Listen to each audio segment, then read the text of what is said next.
Hi everyone and welcome. This video is going to be talking about acne, how I dealt with it and what I think is the correct cure and the correct process for it. So I have a chart here and I'll go through that in a minute with you, but just to give you I suppose a brief idea of how I know so much about it. I was absolutely destroyed in my teenage years. Very, very bad, and diagnosed with third degree acne, and it was awful, both physically and mentally as well. Always been the brunt of people's jokes, name calling, people when they're talking to you looking around your face instead of looking at your eyes. A real confidence kick.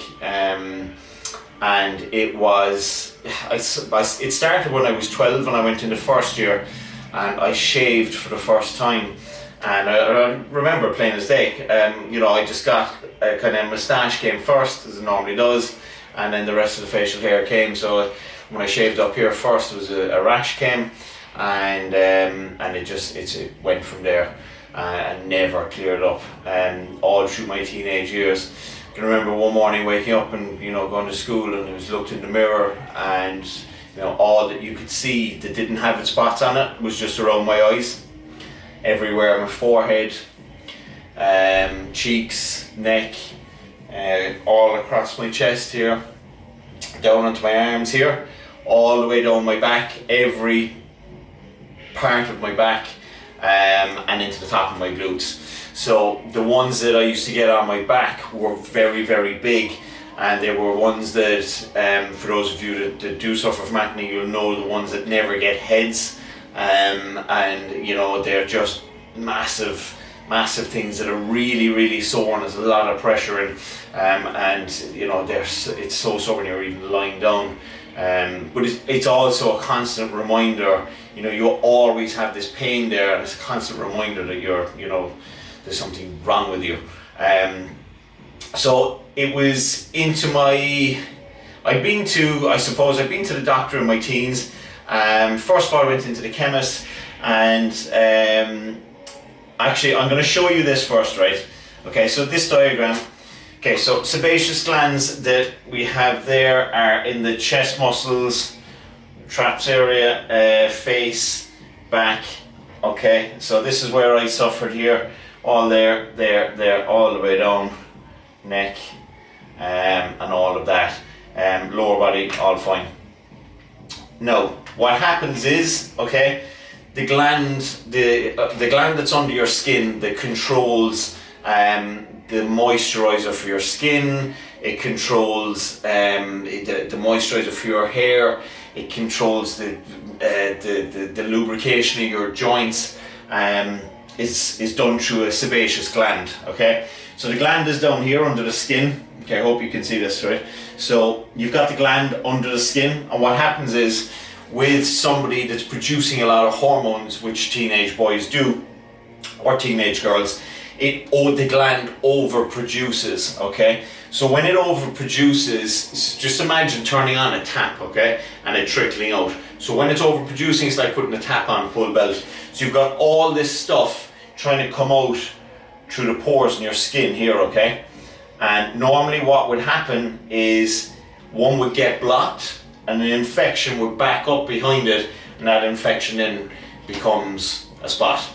And that obviously has to take its course to heal, and while that's doing it, it's happening all the way down the line because of this overproduction. Okay, so the first thing that you should do, or the first thing I did was, I went to the chemist, I asked them, what's available, what can I get?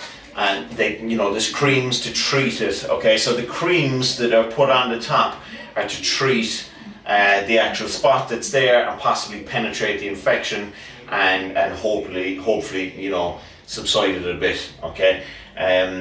Now, to be honest with you, do they work? No, they don't. My parents would have spent a lot of money through my teenage years buying me different products, and then going to the doctor then afterwards and getting prescribed stuff.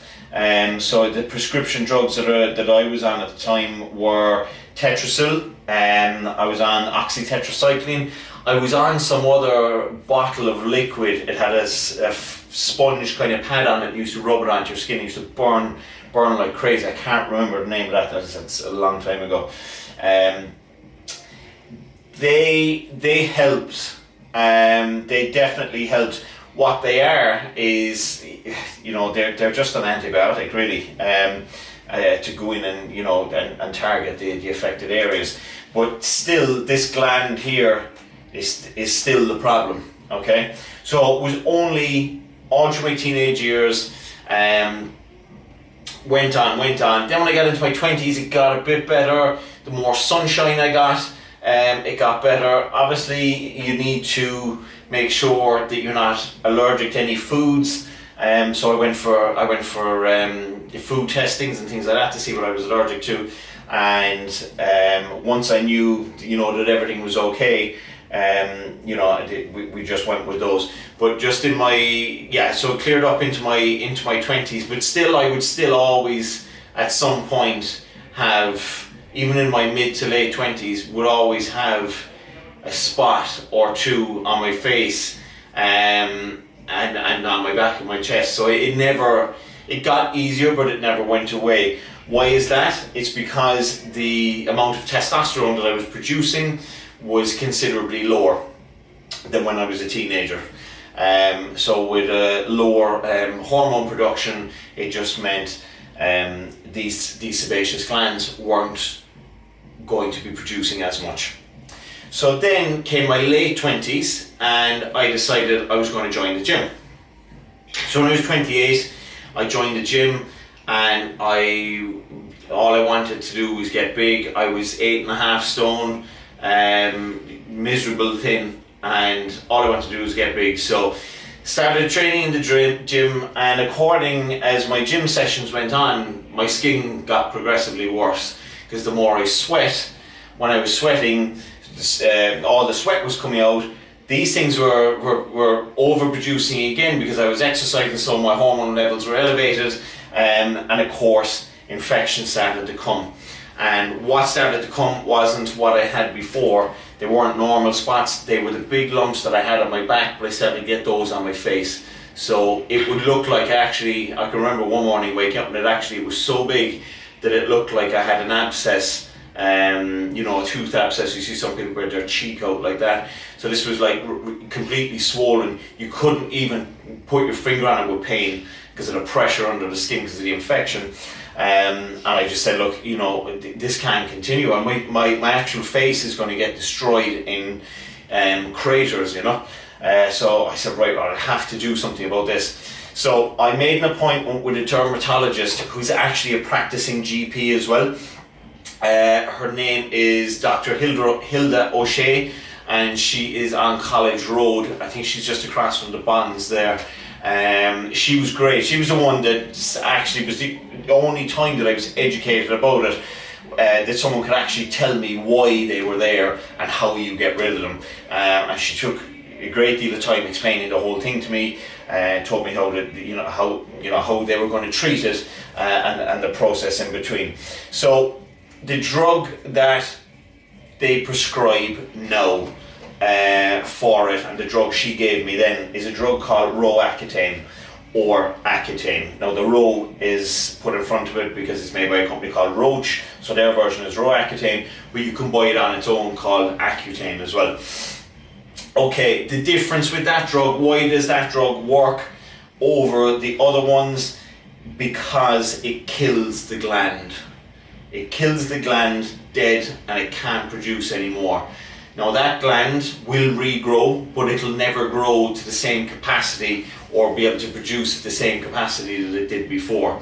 The process of doing that, you have to be very, very careful, because the sebum, the stuff that comes out through your skin here, you need that. You really need that for moisturizing your skin, keeping your skin supple and young looking. the major side effects that you get from it is really dry lips. Like actually you could crack them, they're that dry.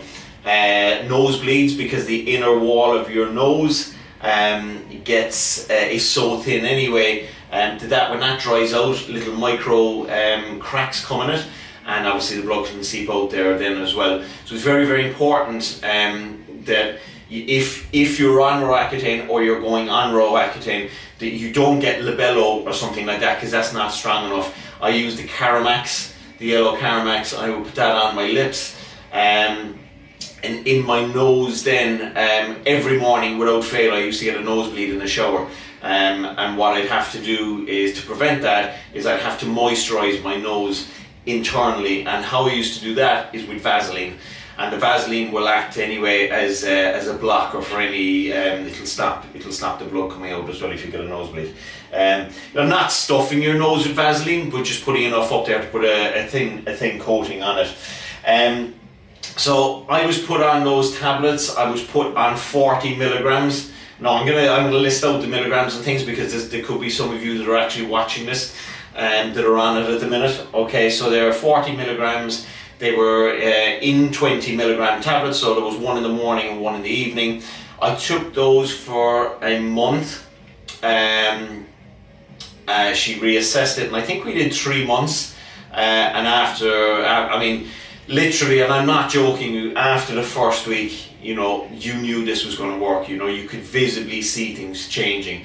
You could start to see more of your skin. It looked less discolored. All the blemishes started to get lighter again. And it really worked. So what happens is the gland, as I say, grows back, but when the gland grows back, it'll never go back to its full capacity. So depending upon, more often than not, the longer you're on it, the better off you are in the lower dosage. Some of the dosages that are out there at the minute, the doctors have a book that gives with every medicine, and it'll give them, you know, how to prescribe it. So, you know, how many milligrams to suit whatever type of person. And I've seen the book, because I asked the GP to see the book, and in the book it's listed that, I don't know, is it 20 milligrams for every 20 kilos of body weight. I could be open to correction on that, but it's something like that. And the stories that I've heard of teenage guys on Roaccutane recently is that they're crippled in pain, they have chronic joint pain, constant nosebleeds, really bad headaches, nausea, either very lethargic and sleepy or not being able to sleep. There's loads and loads of side effects. It's like any drug. If you take it too much, that's the more the side effects would come out. So it's important that the dosage was low. Now my dosage, she must have known, I didn't know at the time, but she must have known that was wrong, because she put me on like a dose that would say I should have only been 40 kilos. But it worked, and all I had was dry lips, and that fixed it. So I hope this helps. They will test your, when they're checking for Roaccutane, there's a procedure going through. You have to have gone through prescription medication before, and they won't just, if you rock up and just say, look, give me tablets, you want to be very bad for them to give it to you. You kind of have to say, you know, to be able to, well, not prove, but you'd have to be kind of able to say that yes, that you tried prescription stuff before, it didn't work, and so on. But that is the one and only thing that will fix your acne for good. It never came back. Thankfully, my skin is right now, and it's clear. And now all I have to worry about is wrinkles, because I'm getting older. So I missed the boat on all the good skin when I was younger, but still it's much better, and it's a nice, easier life now. And I know that if I'm somewhere and I need to take my top off, that it's okay, that I'm not destroyed. Or when I'm lying down, I don't feel the more people aren't looking around my face anymore, because it's awful. I hope this video helps, guys. Comment below if you have any questions, or message me on Instagram or Facebook as well. So catch you on the next video, and thanks for watching.